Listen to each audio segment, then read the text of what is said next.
பரிசுத்தமுள்ள தகப்பனே, கிருபையாய் தந்திருக்கிற இந்த புதிய நாளுக்காக நன்றி ஆண்டவரே. இந்த மாதத்தின் கடைசி நாளான 31வது நாளுக்காக தேவனுக்கு நன்றி செலுத்துகிறோம். எங்கள் பிதாவாகிய தேவனுக்கு ஸ்தோத்திரம், கர்த்தராகிய இயேசு கிறிஸ்துவுக்கு ஸ்தோத்திரம், பரிசுத்த ஆவியான திரியேக தேவனுக்கு ஸ்தோத்திரம். இந்த நாளிலும் கூட வாசிக்கும்படியாய் தெரிந்து கொள்ளப்பட்ட வேத பகுதி பரிசுத்த யோவான் எழுதின சுவிசேஷம் 8ஆம் அதிகாரம் வசனங்கள் 31 முதல் 43 வரை.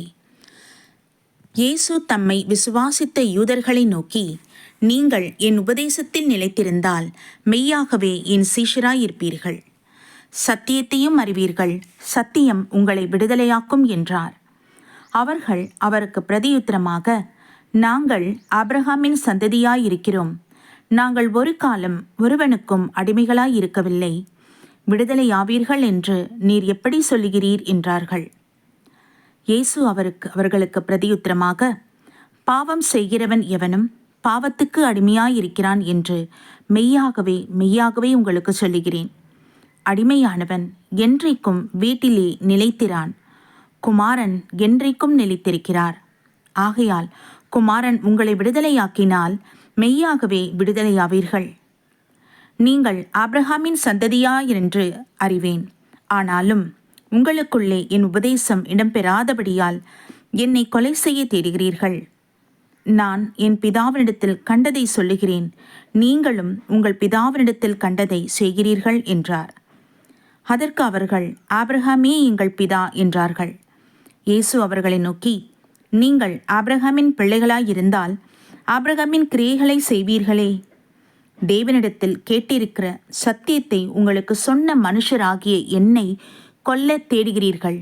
ஆபிரகாம் இப்படி செய்யவில்லையே, நீங்கள் உங்கள் பிதாவின் கிரியைகளை செய்கிறீர்கள் என்றார்.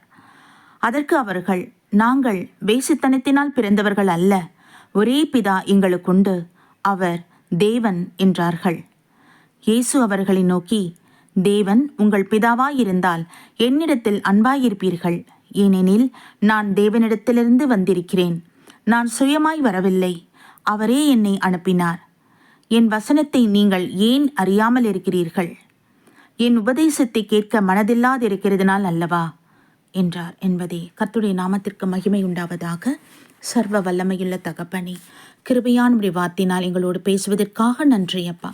இந்த நாட்களிலும் கூட பலவிதமான அடிமையின் வாழ்க்கையில வாழ்ந்து கொண்டிருக்கிற பிள்ளைகளுக்கு ஆண்டவரே தயவா இரக்கம் பாராட்டுவீராக. பாவ கட்டுகளில் இருக்கிற பிள்ளைகள், மதுபானத்துக்கு போதைக்கு அடிமையாக இருக்கிற பிள்ளைகள், களியாட்டத்துக்கு அடிமையாக இருக்கிற பிள்ளைகள், சினிமாவுக்கும் மொபைலுக்கும் கேம்ஸுக்கு இப்படி பலவித உலகத்தின் மாயைகளுக்கு அடிமையாக இருக்கிற பிள்ளைகளுக்கு தேவாதி தேவன் இறங்கி விடுதலை அருள் செய்ய வேண்டுமா ஜெபிக்கிறோம் அப்பா. உம்முடைய வார்த்தைகளுக்கு ஒவ்வொரு செவிகளும் திறக்கப்படட்டும் என் ஆண்டவரே. உள்ளான மனுஷன் புதுப்பிக்கப்படட்டும் என் தகப்பனே. அப்பா பிதாவே இறங்குவீராக. இந்த கிருபை எல்லா ஜனத்துக்கும் உண்டாகட்டும்.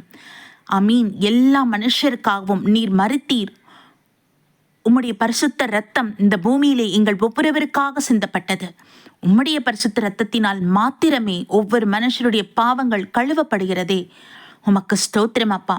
ரட்சிப்பை பெற்றுக்கொண்டு ஞானசானம் பெற்றுக்கொண்டவர்கள் உம்முடைய பிள்ளைகளாய், உம்முடைய சீஷர்களாய் நாங்கள் மாற்றப்படுகிறோம். உமக்கு ஸ்தோத்திரம் என் ஆண்டவரை. உம்மை அறிகிற அந்த ஞானம் விருத்தி உண்டாகிறதே, எங்கள் கண்கள் திறக்கப்படுகிறதே. மெய்யான தேவனாகி உம்மை நாங்கள் பற்றி கொண்டிருக்கிறோம் அப்பா. ஸ்தோத்திரம் அப்பா. எல்லா ஜனங்களுக்கும் இந்த கிருபை நீர் அளிக்க வேண்டுமா ஜெபிக்கிறோம் என் ஆண்டவரே. இந்த கடைசி நாட்களில் வாழ்ந்து கொண்டு இருக்கிறோம் ராஜா. இனி வரப்போகிற நாட்கள் பொல்லாததா இருக்க போகிறதே. ஆமீன் தகப்பன். இது தப்பித்து கொள்ளத்தக்கதான உம்முடைய வார்த்தைகளை நீர் எங்களுக்கு அருள் செய்து கொண்டிருக்கிறீர். ஒவ்வொரு மனுஷரும் ஜாக்கிரதை உள்ளவர்களாயிருந்து தங்கள் ஆத்துமாக்களை காத்துக்கொள்ள கர்த்தர் அருள் செய்வீராக. மனுஷன் இறந்து போகும்பொழுது சரீரம் மண்ணுக்கு போகுது, ஆத்மா அது வந்த இடத்துக்கே உம்மிடத்தில் திரும்பி வரப்போகும். ஆமீன் தகப்பனே. குற்றமற்றதாய் இருக்க கர்த்தர் கிருபை அருள் செய்ய வேண்டுமா ஜெபிக்கிறோம் ஐயா. ஹல்லேலூயா. மாசற்றதாய் விளங்கட்டும் என் ராஜா. கள்ளம் கபடவற்றதாய் இருக்கட்டும் என் தகப்பனே. ஆவியானவரே, நீர் எப்படி இந்த பூமியிலே நீர் பரிசுத்தமாய் வாழ்ந்தீரோ, எங்கள் தகப்பனுடைய பாதத்தை பின்பற்றி நடக்கக்கூடிய பிள்ளைகளாய் எங்கள் ஒவ்வொருவரையும் மாற்றுவீராக. தேவரீருடைய பாதத்தில் எங்களை ஒப்புக் கொடுக்கிறோம் என்றாச்சு. அவருடைய திருவசனமே எங்களை சுத்திகரிக்கும், எங்களை பரிசுத்தப்படுத்தும், எங்களை நல்வழிப்படுத்தும். நன்றி ஆண்டவரே, நன்றி தகப்பனே. இந்த நாளிலும் கூட எங்களை முற்றிலும் தாழ்த்தீரும். இந்த மாதம் முழுவதும் எங்கள் ஒவ்வொருவரையும் கண்ணின் மணியைப் போல பாதுகாத்தீர். தேவைகள் சந்திக்க வைத்தீர் ஆண்டவரே. குடும்பங்களிலே உடைய சமாதானம் உண்டாக கிருபை அளித்தீரே, மக்கு ஸ்தோத்திரம் அப்பா. அமீன் அப்பா. அன்றாட தேவைகளை சந்திக்க கர்த்தர் கிருபை செய்தீர், மக்கு ஸ்தோத்திரம். உடல் ஆரோக்கியத்தையும் பலத்தையும் அருள் செய்தீர், மக்கு நன்றி ஆண்டவரே. நன்றி தகப்பனே. இந்த நாள் முழுவதும் தெய்வ சமூகம் எங்களோடு இருப்பதாகப்பா. வர இருக்கிற புதிய மாதத்தை உங்களுடைய சமூகத்தில் ஒப்பு கொடுக்கிறோம். நீர் அதை எங்களுக்கு ஆசீர்வதித்து எங்களுக்கு அருள் செய்வீராக. வருகிற மாதம் முழுவதும் கூட கர்த்தருடைய சமூகம் மாத்திரமே எங்களை வழிநடத்த வேண்டுமாய் எங்களை ஒப்பு கொடுக்கிறோம் என் தகப்பனே. உமக்கு நாங்கள் நன்றி பலிகளை ஏறெடுக்கிறோம் என்றாச்சா.